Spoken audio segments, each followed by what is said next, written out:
Sir गेल्या काही दिवसांपासून तुमच्या वजनावर वजन कमी केले ह्या चर्चा खूप रंगल्या होत्या.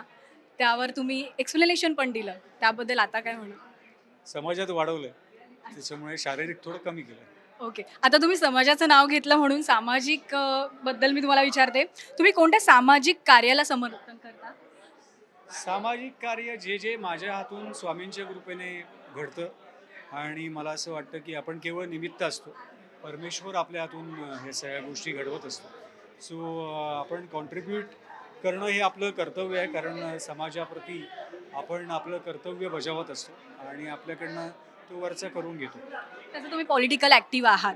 तर तुम्हाला सध्याच्या राजकारणाबद्दल काय वाटतंय, जे सध्या बाहेर सुरू आहे? सध्या जे राजकारण सुरू आहे ते फारच चांगल्या दिवस महाराष्ट्राला आलेत असं मी म्हटलं तर वावगं ठरणार नाही. आणि गेल्या 2-2.5 वर्षामध्ये माननीय मुख्यमंत्री एकनाथजी शिंदेसाहेब यांनी जो कार्यकाळ जो होता त्या सगळ्या याच्यामध्ये लाडकी बहीण योजना असेल किंवा कलाकारांसाठी महासंस्कृती महोत्सव असेल, अशा विविध योजना आणि विविध गोष्टी माननीय एकनाथजी शिंदेसाहेब यांच्या कारकिर्दीमध्ये झाल्या. आणि यापुढेही आता देवेंद्र फडणवीस मुख्यमंत्री आहेत, माननीय उपमुख्यमंत्री एकनाथजी शिंदेसाहेब आहेत, अजित पवार आहेत, महायुतीचं सरकार आहे.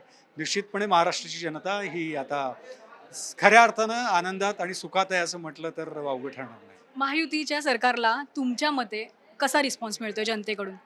आता भरभरून जर का मॅन्डेट तुम्ही बघितलं, असं मॅन्डेट कधीच महाराष्ट्राच्या राजकारणाच्या इतिहासामध्ये पाहायला मिळालं नव्हतं. त्याच्यामुळे भरघोस प्रेम महाराष्ट्राच्या जनतेने महायुतीच्या परड्यात टाकलेलं आहे. त्याच्यामुळे मला असं वाटतं की हेच सरकार जे आहे, जे महाराष्ट्राला आणि महाराष्ट्राच्या जनतेला अभिप्रेत आहे. सर अपकमिंग प्रोजेक्टबद्दल काय सांगाल? अपकमिंग प्रोजेक्ट तुमचे त्याच्याबद्दल काय सांगाल? सध्या तरी राजकारण या गोष्टीतून जेवढा वेळ एंटरटेनमेंटसाठी मिळतो तेवढा वेळ देण्याचा मी प्रयत्न करतो. पण निश्चित काही दिवसात सिनेमा या वर्षी येईल 2025.